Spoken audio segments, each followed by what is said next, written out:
right, ladies and gentlemen, get ready. Because he's here. International face of fashion, John, Armani, and Zip Premier. That's right, Mr. Isaac Sullivan chats with DJ Speaks with his #1 fan in tow, Miss Nikki T. 27-year-old model who recently became single and was looking for love. Guess he'll have to keep looking for love. He loves to travel, hike, cuddle by the fire with a good book. Say hello to Isaac Sullivan.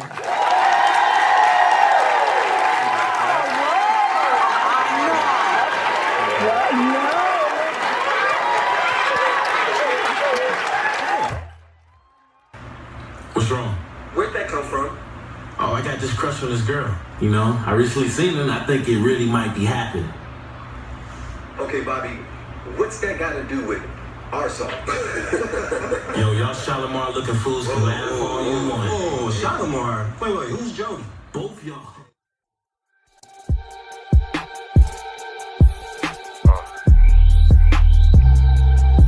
They want to know. I'm FBI. PJ, this is Isaac. What's going on? Isaac, I can hardly believe it, man. We have watched you grow in all aspects of what you're doing, and we are so incredibly proud of you. We have not heard that enough. We're proud of you, man. Oh, man, thank you. You know, it's always good to hear a little bit of appreciation and support for all the hard work, you know. It's not easy, so, you know, it's good to hear that. You make it look easy. Skill. Hell, you make it look fun. That's the skill. And when I write my book, you know, we'll find out all the extra stuff. We kind of want to get in your business a little bit, Isaac. Yeah, come on. Welcome to this segment of Basic Talk. International model, winning actor, musical artist, and the force of Zip Premier fragrance. He's a face that we know and love, and he's had a swag for forever that we can't do without. He's Mr. Isaac J. Sullivan, and he's here with us today. Welcome to the show, Isaac. Hey, thanks for having me, TJ. It's happy to be here. Dude, listen to me. I posted in social media that you were stopping by, and I got, I know, lost phone calls, people that forgot about me until they heard you were going to be on the show. How does it feel when people react to you like that? They want to be where you are. Does that ever get old for you? No, it does. Sometimes for people to think that they want to be like where you are, because if they really had to go through or put in some of the work that you have to put in and go through all the no's and the rejections that you have to go through, you don't even know if they would even be up for it. But it's also a testament to the work that I put in, because these shoes ain't for everybody. You gotta have the fortitude to be this dude. That's what he's telling you. Yeah, straight up. You know? Congratulations, and we would be remiss if we did not congratulate you on your most recent role in the BET original movie, The Bobby Brown Story. You played Kenny Babyface Edmonds, correct? Yes, I did. The resemblance is eerie. You had the hair. You had the mannerisms, the way he moves his mouth. Yeah. How much of your musical background played into you landing the role and delivering what we saw on screen? As far as, you know, actually doing the role, I did a lot of research. I did a lot of research on Babyface. I studied a lot of videos, and I actually even spoke with L.A. Reid for a quick second about some of the language that they used back in that time.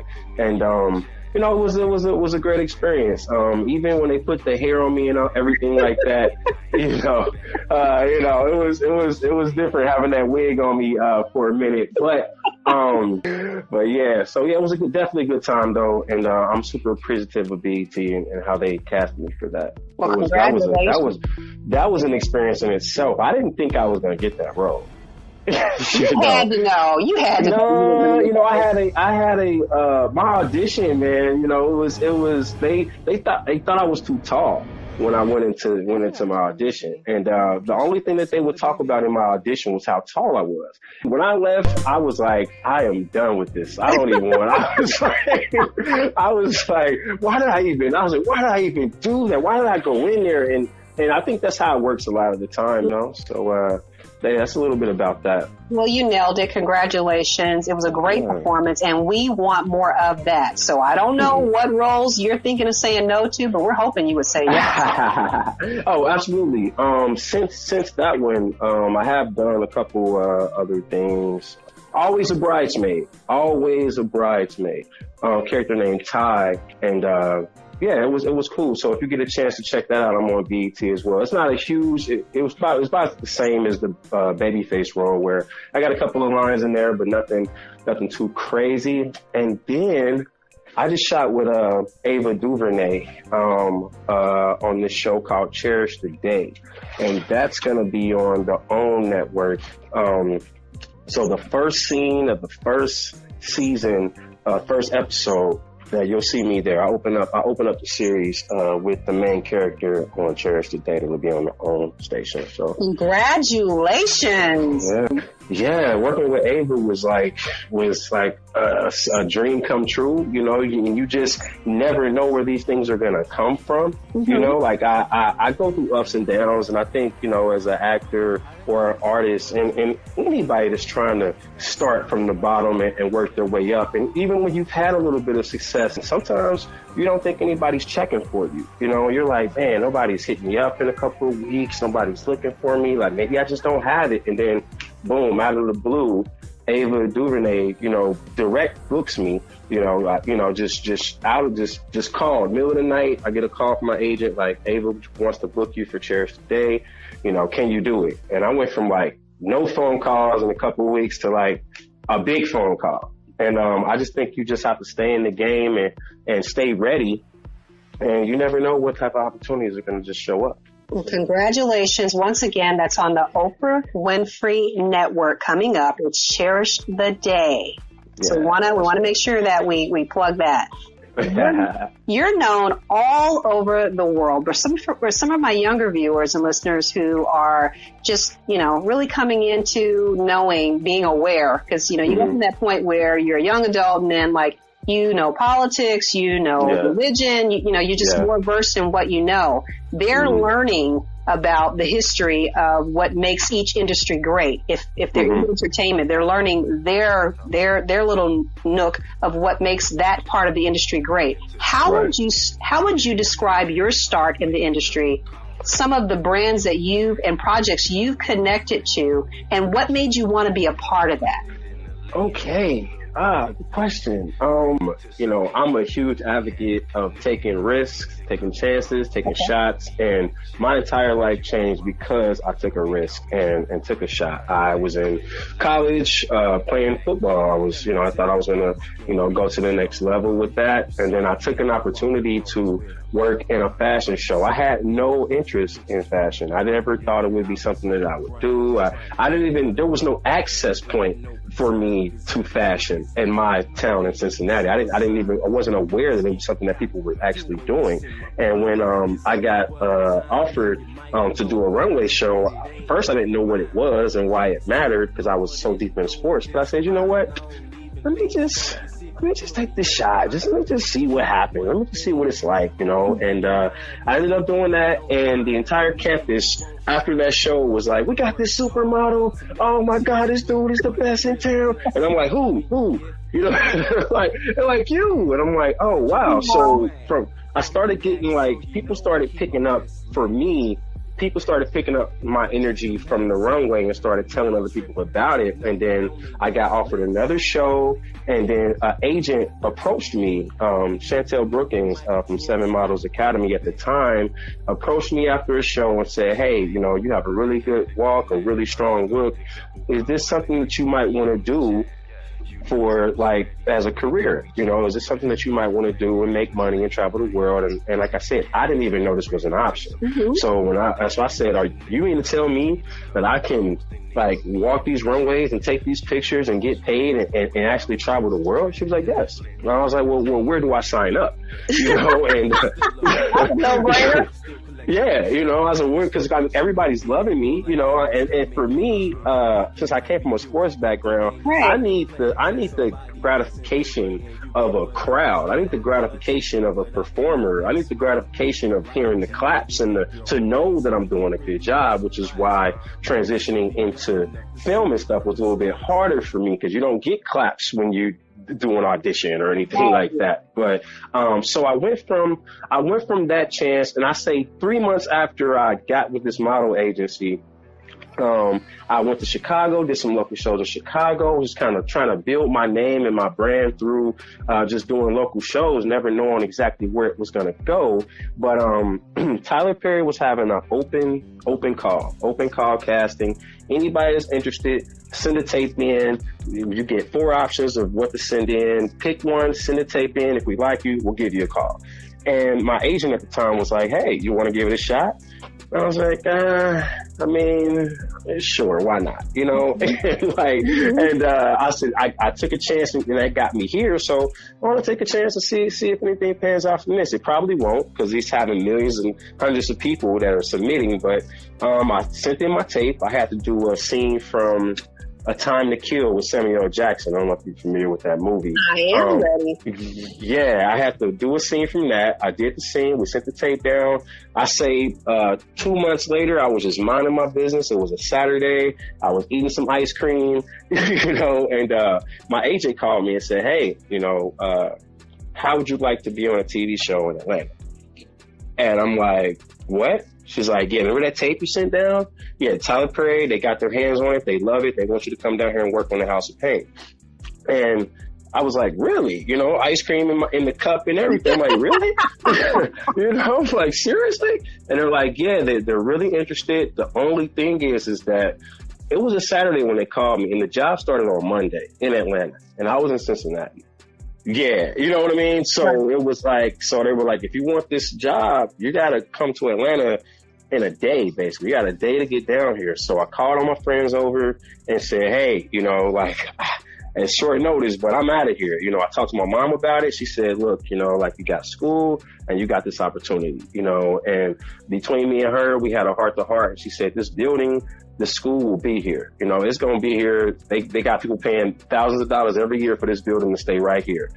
Take your chance, try to make the most of it. If it doesn't work out for you, you can always go back, and I was like, I really appreciated that support because having support from your parents and your peers is really critical to your success. So she gave me the green light. I went down there, I say I got associated with TBS and Tyler Perry pretty quick. And then, that just led to a bunch of other things. I mean, from there, I ended up becoming the face of Sean John, which is like being down there, having to decide between they made it seem like Atlanta was like a mid-level place for artists, for actors. You go there, and then when you really want to step it up to the next level, you go to New York or you go to LA. That's what they were telling me when I was young and in my early 20s there in Atlanta. So I was praying to God. I said, please, help me decide what's the best thing to do. Where should I go? Because if I go to New York, it's going to be full-time modeling. If I go to LA, then I'm really going to focus on the acting. That's kind of where I was trying to decide. And, I came to LA and it was slow. I went to every agency out here. Nobody would take me. Would take me out here. Yeah. Nobody would take me in LA. They told me that I had a New York look. I was in New York and I was trying to decide if I was going to come back to LA. Right. And somebody stopped at my agent in New York. And they said it was the last place they were stopping. They didn't even like the website of my agency. It was Boss Models in New York at the time. It was like, I hated the website, but I said, let me just stop in here real quick before I get on the plane. Stopped in there, saw me. It was like, I love this guy. I think he would work great in Italy. Reached out to Giorgio Armani's company, and they said, we'd love to have him in Italy. If you can get him here, he'll work with us, and just like that. Just like that. You know, I came, I went out to Italy. I was terrified. I had never been out the country before, you know, and I felt like people were really making it seem like I was going to be like some like super guy that nobody ever seen before. I thought there was just high expectations for what should be able to do when I got there. And I went there. I was in Italy to be seen by Armani. For people that don't know, there is thousands of people outside this gate. This is like the Willy Wonka in the Chocolate Factory or something. It's like thousands of people outside of a huge gate. And when the gate opens up, people just try to just rush in and squeeze, and the gate closes, you know, and then it opens back up. So like for me to see that and see all these guys from all over the world trying to get their chance to walk for Giorgio Armani, it was really intimidating. But you know, I went in there. It was an arena full of guys, and one runway that Giorgio Armani and his 4 people were sitting at, just watching everybody. So when you got your chance, you just did your thing, and nobody said anything. That was it. And I did my walk, and I was like, man, I know they said that I was going to be working with them, but you know, who really knows? And you know, it was quiet for a couple of days, and then you start feeling like, oh man, I don't know if it's going. Right. You start hearing crickets a little bit. Yeah, you know, and then next thing you know, my agent called me like, boom. Hey man, that's because that runway never looked so good. Let me tell you. When they say lift that runway, when you stepped out, it was just like, wow, that happened. That's why you got it. You deserved it. That's why you got it. Yeah, it's just a blessing, you know, to be able to do that. So I'm only one of probably about, 15 guys that have been able to get out there and do that with Giorgio and do the shows and be a real staple in his company. So I'm very, very proud of that. You know, I'm very proud of that, especially being an African American. And when I say one of 15, I mean one of 15 African Americans. I mean, Tyson hasn't even gone overseas and done some of the shows that I've done. And I'm very proud of that. Well, being one of the few African-American men to work with Armani in the capacity that you have, something even more rare, you're the face of Zip Premier Fragrance? Yeah. That's another thing. You know, it's just such a blessing, because how many, there's not many guys that can say that they've been able to do that. And that was very competitive as well. And it's when you have me talking about it sometimes like this, it's like mind blowing. It is mind blowing. It's like you needed to be on your mark. And when you found your mark, success just fell on you. Yeah. And just kept falling. Yeah, I will say, and I don't tell a lot of people this, but we're just talking. You can tell me.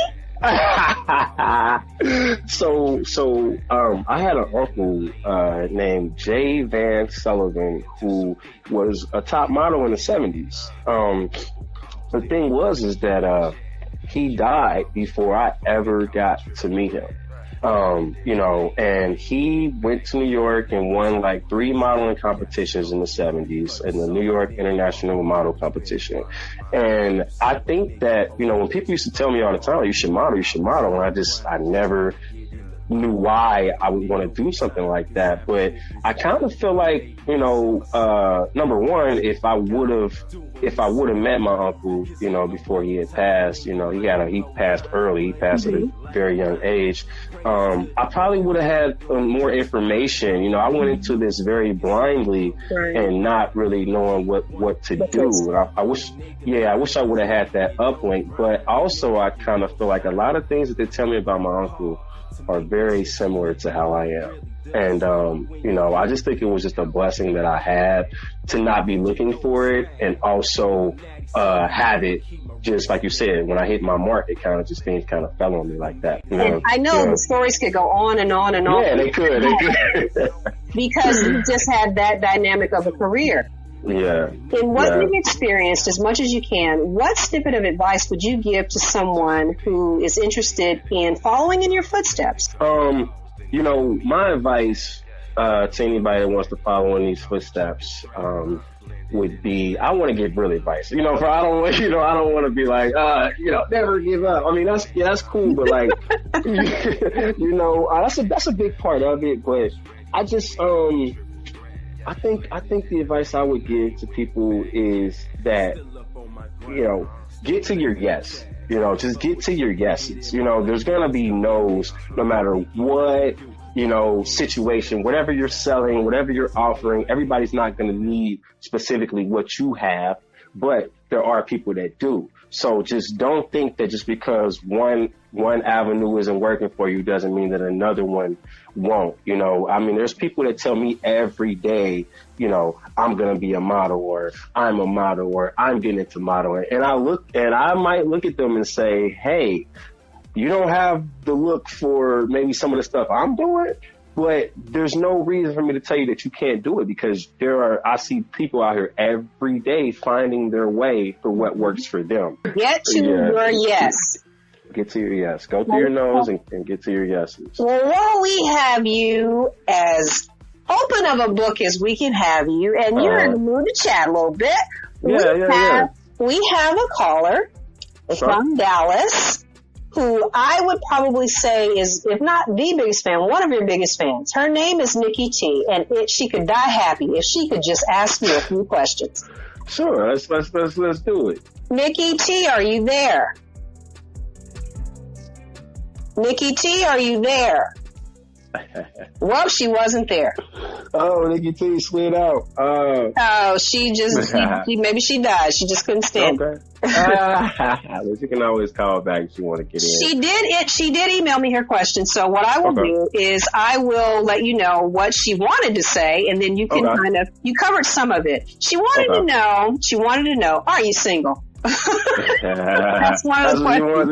She wanted to know. I know. Hey. Are you single? That's one of the questions. Well, are you single? Or are you taking applications? I am single and I am taking applications. It's just, it's not, people think it's a yes or no. Are you single? It's a lot more that comes with being single and being in a relationship. And I've just realized how much work that takes. And it's, for me at this age in my life, it's about finding the right fit. It's a lot of fits, but the right fit. I know what you mean. Compatibility is key. I saw you on, I think it was, you met Cheryl Underwood. It was on the Queen. Yeah. And I almost got her. You got away from her, Isaac. You got away. I think if she knew that it was you, I think her reaction, and compatibility. It shouldn't be based on what you look like, but had she known, it would have been a different outcome, I think. Yeah, I think she probably would have went with it too.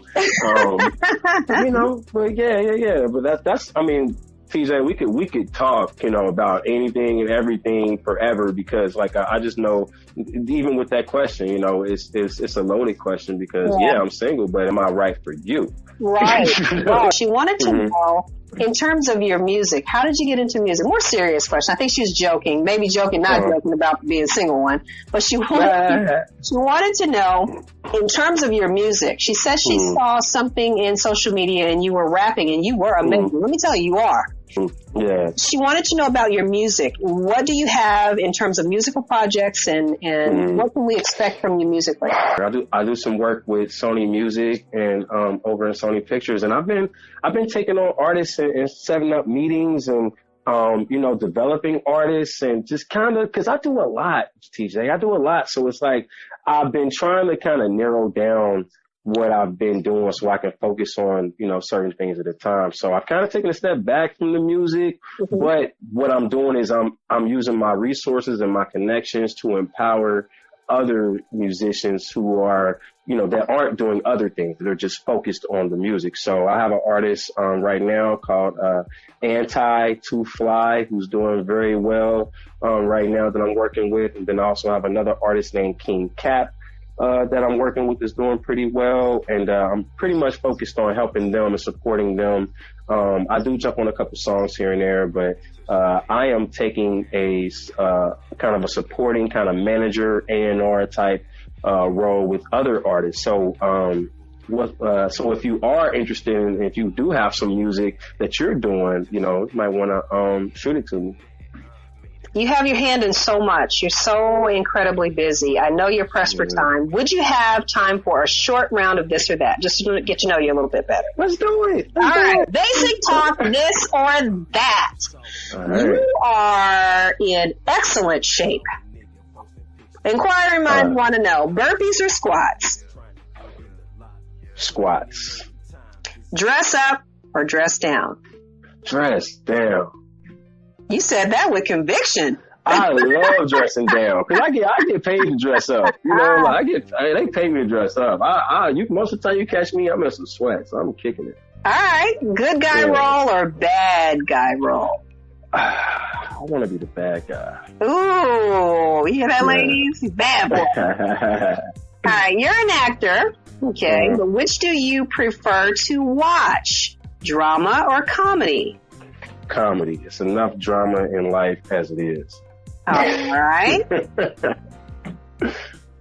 I need to laugh. Musically speaking, who would you pick? Drake, Migos, or J. Cole? Ooh, okay. I feel like Drake is like Coca-Cola. Like, it's like everywhere, you know? Yeah. So, I'm gonna go Migos. All right. I'm gonna go Migos. One for the ladies now. Mm-hmm. You're on vacation. You're having fun in the sun. Mm-hmm. Speedos or Commando?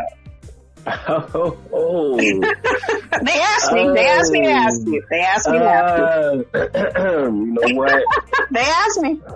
I ain't no fan of those Speedos. So. Ooh, Nikki T, did you hear that? Okay. I'm going Commando Rambo. Oh, okay. Y'all just gonna have to deal with it. I'm going with Commando. In addition to, and we thank you for being such a good sport. In addition to that, it's not a this or that, but we would like to know, who is your celebrity crush? Oh, that is a good one. Celebrity crush. Mm-hmm. Who would I have to have? Who would I have to have? Steve would say yes. Who would it be? Man, you know what? This I'm gonna just go with this one. I did a movie with her, but I still like her. Jasmine Brown. I played her husband in Always a Bridesmaid. Okay, so for those who, Jasmine Brown, she was in For the People, The Leftovers, Always a Bridesmaid, Will, Do I Say I Do, and so on and on and on. Great choice. Great choice. I like that. Isaac, you've been just so accommodating. I know you have probably other interviews to do or other events that you have to attend, but I wanted to thank you so very much for being a guest on the show. We're incredibly proud of you, and we're so appreciative of your time today. Thank you. No, thank you so much, TJ. Thank you for having me, and thank you for your hospitality, and just thank you for helping me be so relaxed on here, and I just really appreciate it, you know. Okay, and maybe the next time you're in San Francisco, or maybe the time after that, if our schedules can sync up, maybe we can hook up and I don't know. Maybe I can get an exclusive, or I can take you dinner or something. I'm not crushing on you. I'm way on the other side of your age group. I'm a lot older than you guys, but this will take you to dinner. You never know. Yeah, I'm with it. I'm actually planning to come to San Francisco pretty soon, so I'll let you know in the next couple of weeks, actually. God bless you. Thank you so much, TJ. If you could hold on for just a moment, let me get one more piece of information from you. Okay. Basic Talk, this is TJ. TJ, this is Nikki T. Honey, Isaac is in Cincinnati. Listen, what his voice sound like? Oh, I bet he sounds fine. Lord. Let me get his number. I'm gonna just text him and say, hey. No, I'm not gonna say, hey, boo. I'm just gonna be like, hey.